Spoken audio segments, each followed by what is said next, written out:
Adonai, le Dieu créateur, l'univers est dans ta main, Seigneur. Éternel est ton nom, Adonai. Adonai, le Dieu créateur. Onekana déjà mon troisième verset, panasema pris de peur, Josaphat décida de consulter le Seigneur et imposa un jeûne. Alléluia.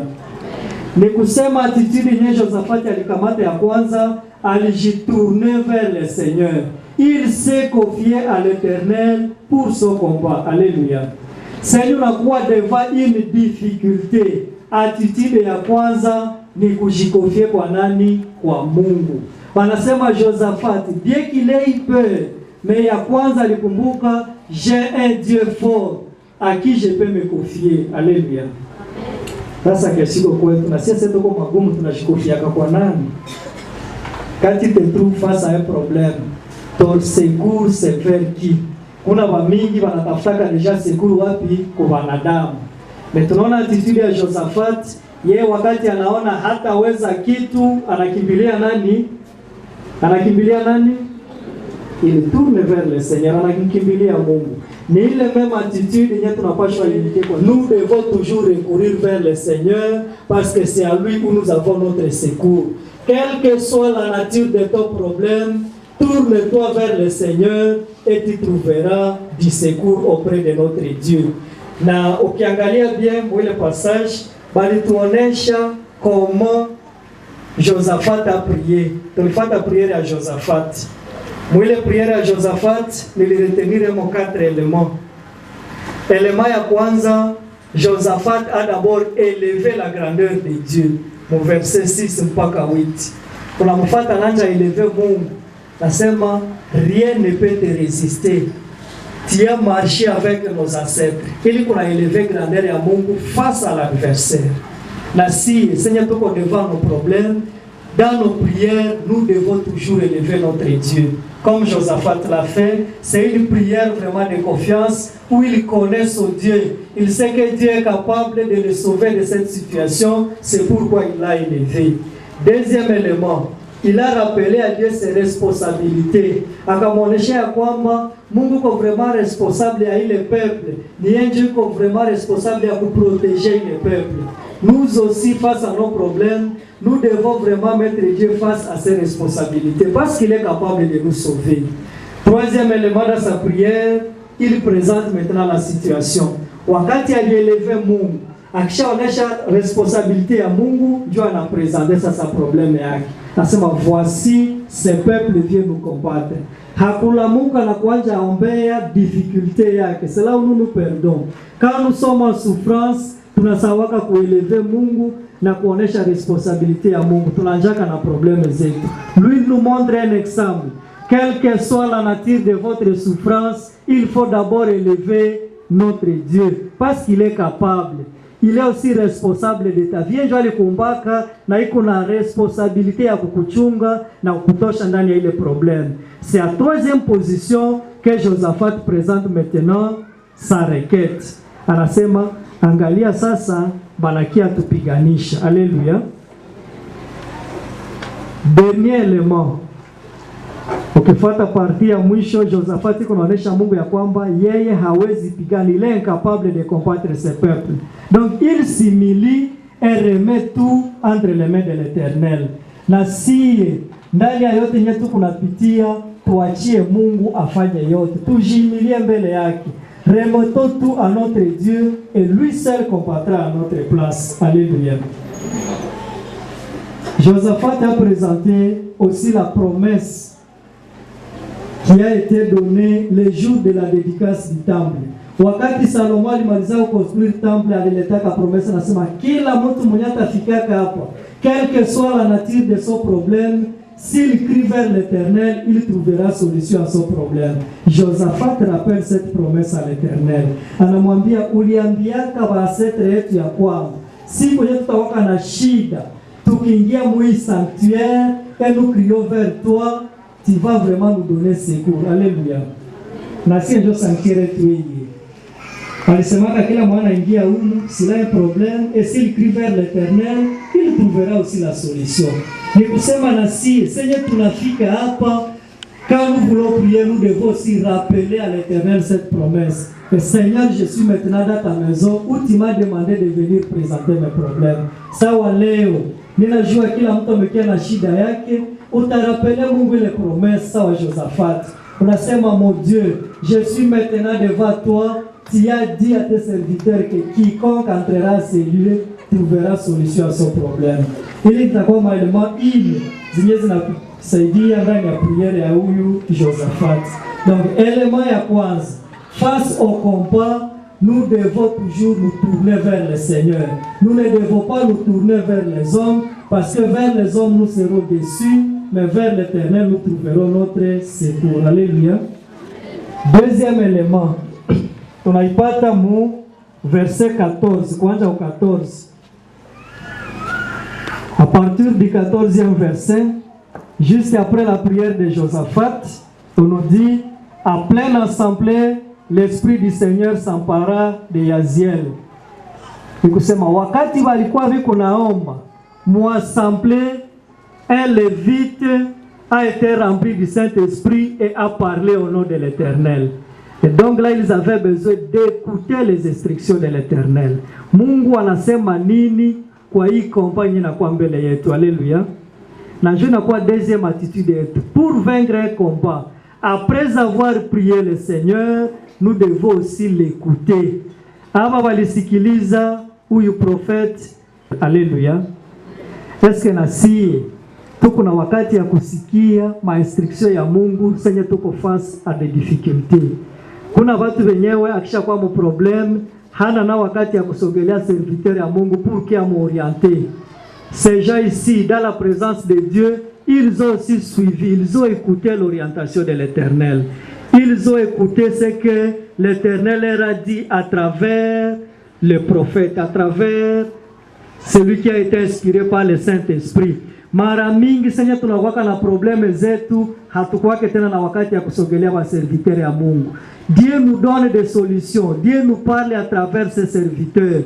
Quand tu te sens en difficulté mon frère, quand tu te sens en difficulté ma soeur, va vers le serviteur de Dieu. Parce que quand tu seras en train de consulter le Seigneur, il va te parler à travers son serviteur.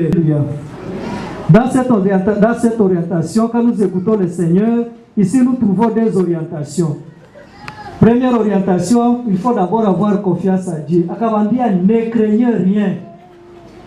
Mimi nawaambia mtazame tu Mungu, nyie msiogope. Kuna wengi sana fika mtumishi wa Mungu anaeleza problemu yake, wanamwambia usiogope, anasema yuko nasema nisiogope jua kosa viko kuyeye. Il te dit ça parce que il a consulté le Seigneur pour toi. Ayez confiance à ce Dieu-là qui a parlé à travers son serviteur. Deuxième élément, il a tukiangalia ile ilionekana vile mu Exode. Quand le peuple d'Israël face à la mer Rouge, wakanja jiposer beaucoup de questions, mais Moïse leur a dit, ne craignez rien, restez à place et vous wanakwambia usiogope. Mon frère, n'ayez pas peur. Même si ton problème a perduré, n'ayez pas peur, le Seigneur est là. Il va donner solution.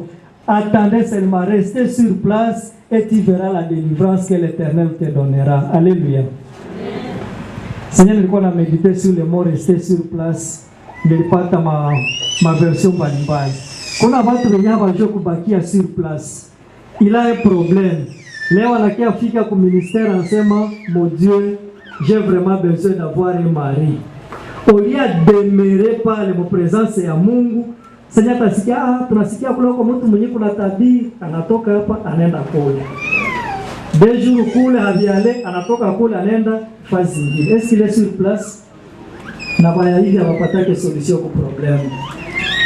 Le prophète a dit, restez sur place. Kazi yenu ni kuenda, mushimame kwenye Mungu atasema mfanye nini, mushimame. Na pale ndio mtaona délivrance de l'Éternel. On ne trouve pas la victoire en train de changer les champs de bataille.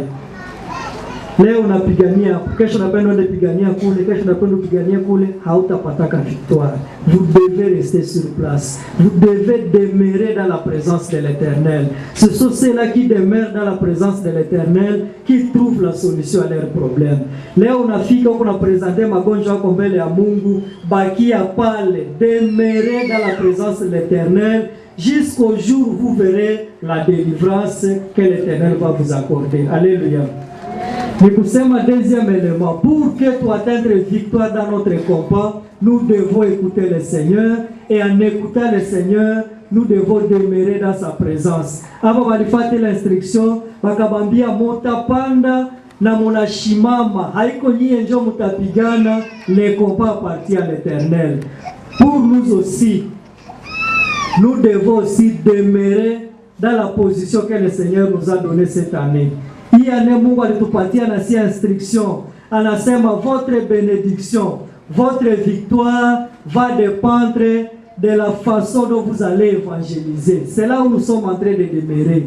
Mungu anasema mwaka muzima, ramenez les âmes vers toi. Si nous demeurons dans cette position, nous verrons la victoire de l'Éternel dans tous les problèmes que nous traversons. Alléluia. Troisième élément, pour que nous puissions vraiment mener un combat victorieux, après le premier élément qui était la prière, donc c'est confier d'abord à l'Éternel. Deuxième élément, nous devons écouter l'Éternel. Et le troisième élément se trouve maintenant à partir du verset 21 au 21e verset. Wanasema Josaphat wakati aliplacer peuple pour que va monter pour aller rencontrer l'ennemi, il a placé en première ligne les chanteurs. Alléluia. Munaenda muvita, 3 nations sont en train de vous combattre, mais à l'avant-plan munatia waimbaji. Hawana arme. Si kama waimbaji wanawaka na arme. Il avait des combattants. Ok, sommes mon verset précédent, il avait beaucoup de combattants, mais à la première ligne, il met qui? Les chanteurs. Pour faire quoi? Kazi ya waimbaji de kuimba. Donc la troisième stratégie, pour vaincre les combats, nous devons louer notre Dieu. La louange, c'est aussi une arme que nous utilisons pour vaincre notre ennemi. Na wanasema, wakati wale waimbaji waliantone tu sha ya kwanza. Sha ilikuwa nasema nini? Louer le Seigneur, car son amour n'a pas de fin. Kuna wale wanajua ile wimbo. Naka Psalm 136. Louez le Seigneur car il est bon et son amour n'a pas de fin. Wanasema wakati walianjaka ile wimbo, qu'est-ce qui s'est produit? Wanasema kule muka adverse, juku waka 3 nations. 2 nations, les Ammonites et les Moabites, bananja pigana na Waedomites. Donc 2 groupes inashangilia kwanza grupe ya kwanza. Wale viko kule viko naimba, kule vita inaanza. Sije walimalizaka kuexterminer les Edomites, nao sasa wanageukiana, wanasema il n'y avait même pas un rescapé. Alléluia. Ni kusema wakati tunaentonner louange, même si nous sommes en difficulté, le Seigneur sème la confusion dans les cas adverses. Ile confusion ikaingia muka adverse na wakanja pigana na victoire ikaonekana. Même pendant votre temps de difficulté, quand vous louez le Seigneur, Satan ya confusion. Hauna cha kukula, umelamuka asubuhi nasema leo sijue watoto watakula nini. Mais quand il commence à louer, Satan onaka hapa sina tena cha kufanya. Parce que ça c'est une arme offensive qui met Satan en débandade. Alléluia. Mwingine mwali utilizaka la même arme, c'était Gédéon. Gédéon avec 300 hommes. Hakupiganaka, wanasema aliendaka na torche, na kriche, na nini? Na corne. Torche, kriche, corne. Wanazungukia ka adverse. Gédéon anasema, Seigneur nda donner signal, kila mtu anapasula kwanza kriche yake. Kisha munaangazia na torche, na munaanza piga nini? Les cris de joie à partir de vos cornes. Ce sont des instruments de musique. Donc na kulikuwa partir ya louange. Wanasema wakati walifaka hivi, waenemi wote wakaingia mudebandade dale kana wakaanza kimbia na vita kaishi. De kusema louange, c'est parmi les armes qui mettent vraiment Satan à débandade. Quelle que soit votre difficulté, ayez le temps de louer le Seigneur. Hata unapitia magumu ya namna gani, wakati unaanza louer Mungu, shetani anapataka vraiment confusion na hana tena moyo ya kukuatake. Alléluia. Na ile ilikuwa secret ya David. Si David est fort dans ses combats, c'est parce qu'il savait louer le Seigneur. Ukiangalia combat ya kwanza avec Goliath, ukifata parole zenye David alisemaka, c'était pour louer Dieu devant Goliath. Na ile louange haikukuwa après la victoire. Alléluia. Mara mingi si wanadamu tunapronosaka louange après la réussite. Mais ukiangalia pa Josaphat alilouer adversaire na ngali mbele. Alikuwa na haingia mkomba, l'adversaire était encore en place, mais lui il commence à louer l'Éternel. Tukue vile na tabia ya kusifu Mungu na tuko en problème.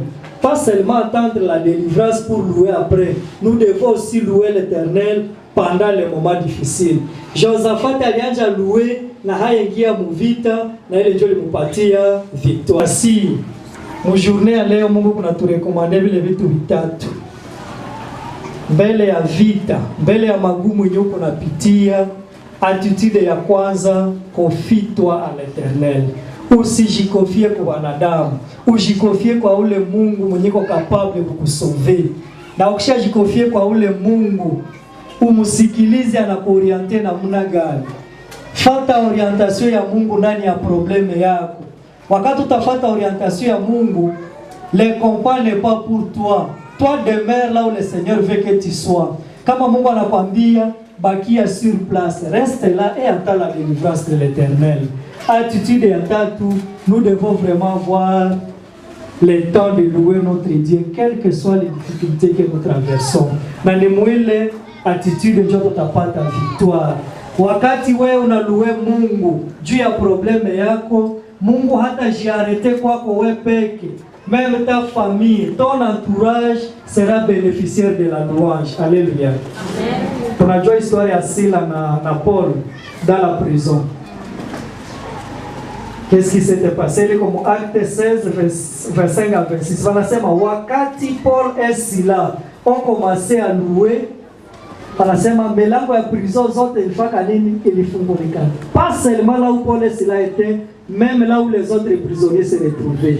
Mais pour ça, ma louange, je vais présenter Mungu. Il t'a conseillé d'abord pour ta délivrance et pour la délivrance des autres. Kila mtu alikia representer hapa jamaa yake. Kila mtu alikia representer nchi yako. Ni kusema partir ya louange ndio utapresenter Mungu, Mungu atakuvisite wewe na atavisite wale wengine wenye ulikuwa representer. Mungu atusaidie.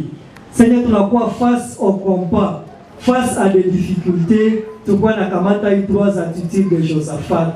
Nous confier à l'Éternel, écouter l'Éternel, écouter les orientations des serviteurs de l'Éternel et louer l'Éternel, quelles que soient les difficultés que nous traversons. Que Dieu bénisse sa parole.